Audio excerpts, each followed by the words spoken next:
Hello बच्चों, genius question number 1 में आपका स्वागत है। तो चलिए आज बात करते हैं कक्षा 10 के फिजिक्स के कुछ महत्वपूर्ण प्रश्न। आज फिजिक्स के पहला अध्याय का, जिसका नाम है प्रकाश के परावर्तन का, मुख्य 25 प्रश्न आपके लिए लाए हैं जो आपकी परीक्षा की दृष्टि से बहुत ही खास होंगे। आप बताइएगा 25 में से आप कितना सही सवालों का जवाब दे पाते हैं। तो चलिए स्टार्ट करते हैं आज का सेशन। अगर आप पहली बार जुड़ रहे हैं तो हमारे चैनल को सब्सक्राइब करना ना भूलें। अगर वीडियो पसंद आए तो लाइक करें, अपने दोस्तों तक जरूर शेयर करें। ठीक है। पहला क्वेश्चन कहता है कि दर्पण के सामने किसी भी दूरी पर स्थित वस्तु का प्रतिबिंब सीधे प्रतीत होता है तो वह दर्पण है। अगर मान के चलिए किसी भी वस्तु का अगर रखेंगे, अगर सीधा प्रतीत होता है तो वह दर्पण क्या है। देखिए, अगर सीधा है तो समतल भी है।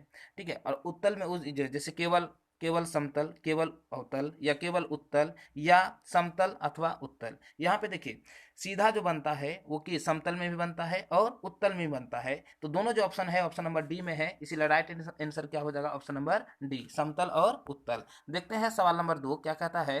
प्रकाश की किरणें गमन करती है। प्रकाश जो है उसका जो गमन पथ है वो कैसा है। तो प्रकाश जो हमेशा किस में गमन करता है, वो सीधी रेखा में गमन करता है। किस में करता है, आप सीधी रेखा में, है ना। अगर उसको जांचना है तो आप 3 गत्ता ले सकते हैं। क्या कर ले सकते हैं, 3 गत्ता ले सकते हैं और बीचों बीच छेदा कर सकते हैं। एक गत्ता को थोड़ा सा इधर खसका दीजिए, देखिएगा प्रकाश की किरण आर पार नहीं होगी। इसका मतलब ये हुआ कि प्रकाश जो है सीधी रेखा में क्या करती है, गमन करती है। ठीक है। चलिए, इसका जो ऑप्शन हो जाएगा आपका क्या हो जाएगा, सीधी रेखा, यानी ऑप्शन नंबर ए हो जाएगा इसका राइट आंसर। ठीक। चलिए देखते हैं सवाल नंबर 3, है ना। क्या कहता है कि प्रकाश के परावर्तन के कितने नियम हैं। तो प्रकाश के परावर्तन के कितने नियम हैं, 2 नियम है। कितने नियम, 2 नियम, यानी ऑप्शन नंबर बी हो जाएगा राइट आंसर। ठीक है। आगे वाला प्रश्न देखते हैं। ये रहा आपका 4 नंबर। क्या कहता है कि परावर्तन नियम से निर्धारित होता है। परावर्तन जो नियम है वो निर्धारित नियम में से क्या करता है। आपतन कोण परावर्तन कोण के बराबर है, या फिर परावर्तन कोण अपवर्तन कोण के बराबर है, या आपतन कोण विचलन कोण के बराबर है, या इनमें से कोई नहीं। देखिए, परावर्तन का जो नियम है वो आपतन कोण परावर्तन कोण के बराबर है, ये नियम सिद्ध करता है। नहीं, ऑप्शन नंबर ए हो जाएगा इसका राइट आंसर। ठीक है। चलिए देखते हैं सवाल नंबर 5 क्या कहता है। प्रकाश तरंग का उदाहरण है। प्रकाश जो है, प्रकाश तरंग का उदाहरण है, निम्न में से कौन सा एक ऐसा है जो प्रकाश तरंग का उदाहरण है। ए, है ना, जैसे ध्वनि तरंग, विद्युत चुंबकीय तरंग, परावैग्निक तरंग, या इनमें से कोई नहीं, है ना। तो इसका जो राइट आंसर क्या हो जाएगा आपका, विद्युत चुंबकीय तरंग, यानी ऑप्शन नंबर बी हो जाएगा इसका राइट आंसर। ठीक है। चलिए देखते हैं सवाल नंबर 6 में क्या कहता है, गौर से देखिए, है ना। ये रहा आपका सवाल नंबर 6। बोल रहा है क्या, समतल दर्पण द्वारा बना प्रतिबिंब होता है। जब भी समतल दर्पण द्वारा बना प्रतिबिंब होता है वो क्या होता है आपका, काल्पनिक होता है। काल्पनिक होता है तो क्या हो जाएगा, जब काल्पनिक होता है सीधा बनेगा, यानी ऑप्शन नंबर बी हो जाएगा इसका राइट आंसर। ठीक है। चलिए देखते हैं सवाल नंबर 7 क्या कहता है। समतल दर्पण की फोकस दूरी होती है। तो समतल दर्पण की जो फोकस दूरी होती है वो क्या होता है आपका, अनंत होता है। क्या होता है आपका, अनंत होता है, यानी ऑप्शन नंबर ए हो जाएगा इसका राइट आंसर। ठीक है। चलिए देखते हैं सवाल नंबर 8 में क्या कहता है कि अवतल दर्पण के सामने वस्तु को कहाँ रखा जाए ताकि वस्तु का समान आकार का, है ना, प्रतिबिंब बने। यहाँ प्रतिबिंब बोला है ना, उल्टा वास्तविक और समान आकार का बने, है ना। उसका जो प्रतिबिंब है वो कहाँ पे बने, समान आकार का बने। ठीक है। तो इसका जो राइट आंसर हो जाएगा, ठीक है, वो क्या हो जाएगा, वक्रता केंद्र पर। कहाँ पर, अगर वक्रता केंद्र पर आप रखेंगे किसी वस्तु को तो वक्रता केंद्र पर भी उसका क्या बनेगा, आपका प्रतिबिंब बनेगा, उल्टा बनेगा, है ना, लेकिन वस्तु के आकार का बराबर होगा। ऑप्शन नंबर सी हो जाएगा इसका राइट आंसर। ठीक है। चलिए देखते हैं सवाल नंबर 8 क्या कहता है कि उत्तल दर्पण में बना काल्पनिक प्रतिबिंब होते हैं। उत्तल दर्पण में जो है बना काल्पनिक प्रतिबिंब वो कैसा होता है, सीधा और आवर्धित होता है, उल्टा एवं आवर्धित होता है, या सीधा, या फिर यहाँ पे व्रासित होना चाहिए, है ना, या फिर इनमें से कोई नहीं। देखिए, यहाँ पे इसका जो राइट आंसर क्या हो जाएगा कि सीधा, और यहाँ पे आपका क्या हो जाएगा, आपका हरासीन, हरासीन हो जाएगा, है ना। क्या हो जाएगा आपका, हरासीन, है ना। क्या हो जाएगा आपका, हरासीन।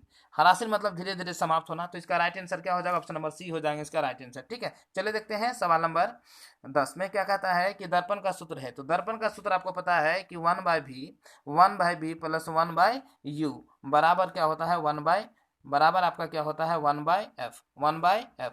तो ये वाला फॉर्मूला ऑप्शन नंबर ए में है, इसका राइट आंसर क्या हो जाएगा, ऑप्शन नंबर ए। चलिए देखते हैं सवाल नंबर 11। दाढ़ी बनाने के लिए कौन सा दर्पण उपयुक्त है। तो दाढ़ी बनाने के लिए हम लोग किस दर्पण का उपयोग करते हैं, अवतल दर्पण का।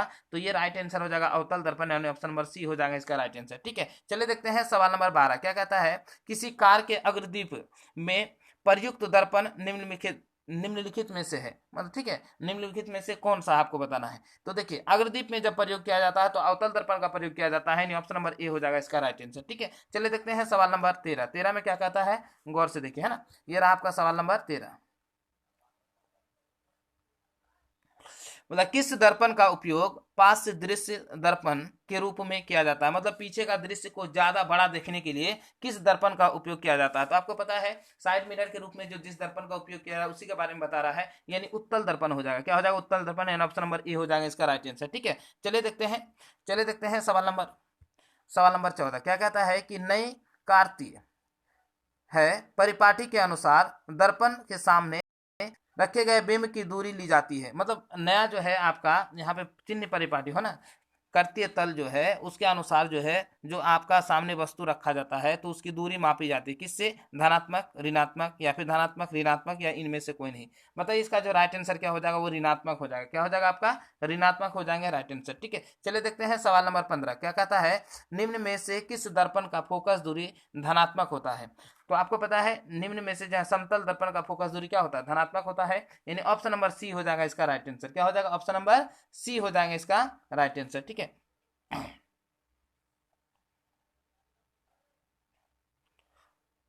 सॉरी, निम्न में से किस दर्पण का फोकस दूरी धनात्मक है? फोकस दूरी अगर कहा जाए धनात्मक, सॉरी यहाँ पे क्या हो जाएगा? उत्तल दर्पण हो जाएगा। ठीक है, क्या हो जाएगा आपका? उत्तल दर्पण हो जाएगा, क्योंकि यहाँ पे अगर देखा जाए तो इस तरह से बनेगा है ना, ये अगर बनता है तो ये हमारा क्या होता है? ऋणात्मक होता है। अगर इधर बनेगा इस तरह से बनता है ना, इस तरह से बनता है तो ये हमारा धनात्मक हो जाएगा। यानी ऑप्शन नंबर क्या हो जाएगा? सॉरी, ऑप्शन नंबर क्या हो जाएगा आपका? बी हो जाएंगे राइट आंसर। ठीक है, चलिए देखते हैं सवाल नंबर 16 क्या कहता है, गौर से देखिए। यदि किसी बिंब के प्रतिबिंब का आवर्धन ऋणात्मक हो तो प्रतिबिंब की प्रकृति क्या होगी? देखिए जब भी आपका ऋणात्मक होगा है ना, जब भी आपका ऋणात्मक होगा तो वास्तविक और उल्टा होगा। ठीक है, अगर आपका धनात्मक हो काल्पनिक और सीधा हो जाएगा, यानी इसका राइट आंसर हो जाएगा क्या? वास्तविक और उल्टा, यानी ऑप्शन नंबर क्या हो जाएगा? ए हो जाएगा राइट आंसर। ठीक है, चलिए देखते हैं सवाल नंबर 17 क्या कहता है, दंत विशेषज्ञ किस दर्पण का उपयोग मरीजों के दांतों का बड़ा प्रतिबिंब देखने के लिए करता है। मतलब दंत विशेषज्ञ जो है वो किसका प्रयोग जो है ना दांत को बड़ा देखने के लिए किया जाता है। ठीक है, समतल का, अवतल का, उत्तल का, इनमें से सभी बताइए। तो इसका राइट आंसर हो जाएगा क्या? वो अवतल हो जाएंगे, ऑप्शन नंबर बी हो जाएगा राइट आंसर। ठीक है, चलिए देखते हैं सवाल नंबर 18 क्या कहता है कि एक प्रयोग में अवतल दर्पण द्वारा किस विलंब का प्रतिबिंब एक पर्दे पर प्राप्त किया जा सकता है। दर्पण की फोकस दूरी को निर्धारित करने के लिए प्रयोगकर्ता को मापने की जरूरत है ना। बोलता है ये जो है ये किस दर्पण में आपका होगा है ना, दर्पण के पर्दा के बीच की दूरी या फिर दर्पण तथा बिंब के बीच की दूरी, ए और बी दोनों या इनमें से कोई नहीं। ठीक है, तो यहाँ पे आपका क्या हो जाएगा? ए और बी दोनों हो जाएगा, क्योंकि देखिए जब एक प्रयोग करता है वहां पे पर्दा के बीच की दूरी भी मापा सकते हैं और उसका दर्पण के बिंब की बीच की दूरी भी मापा जा सकता है। ऑप्शन नंबर सी हो जाएगा इसका राइट आंसर। क्या हो जाएगा? ऑप्शन नंबर सी हो जाएगा इसका राइट आंसर। चलिए देखते हैं सवाल नंबर 19। ठीक है, 19 में क्या कहता है, गौर से देखिए।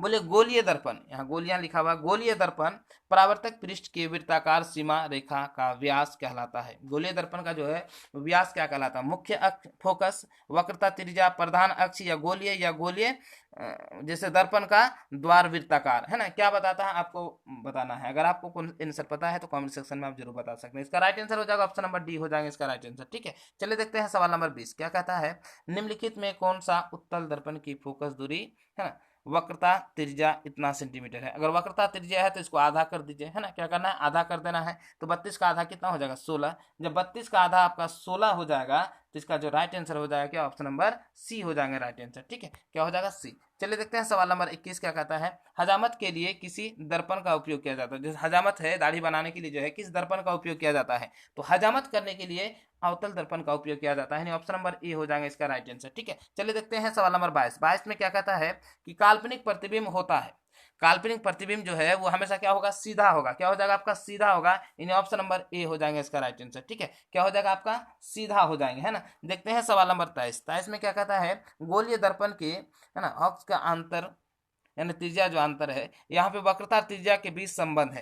तो आपको पता है कि क्या होता है? आर बराबर 2f होता है। क्या होता है? आर बराबर 2f होता है। तो यहाँ पे बताइए आर बराबर 2f क्या कहाँ पे है? तो ऑप्शन नंबर ए में है इसका राइट आंसर। क्या हो जाएगा? ऑप्शन नंबर ए हो जाएगा इसका राइट आंसर। चलिए देखते हैं सवाल नंबर 24। 24 में क्या कहता है, गौर से सुनिए कि किसी बिंब का अ, किसी बिंब का अवतल दर्पण द्वारा बना प्रतिबिंब आभास से सीधा है ना, आभासी तथा सीधा बड़ा पाया गया तो वस्तु की स्थिति कहाँ होनी चाहिए, जो वस्तु की स्थिति है वो कहाँ होनी चाहिए आपको बताना है। सबसे पहले आपको क्या करना है, वस्तु ये निकालना है ना, क्या करना, वस्तु की स्थिति को कैसे आप पता कर सकते हैं। देखिए यहाँ पे जैसे मुख्य अक्ष तथा वरीयता केंद्र के बीच, या वक्ता केंद्र के पर, या फिर वक्ता केंद्र से परे, या दर्पण के ध्रुव तथा मुख्य अक्ष के बीच। इसका जो राइट आंसर क्या हो जाएगा आपका, दक्षिण के ध्रुव तथा मुख्य अक्ष के बीच हो जाएंगे। ऑप्शन नंबर डी हो जाएगा राइट आंसर। चलिए देखते हैं सवाल नंबर 25। किस दर्पण में दूरी की वस्तुओं का प्रतिबंध सदैव सीधा होता है,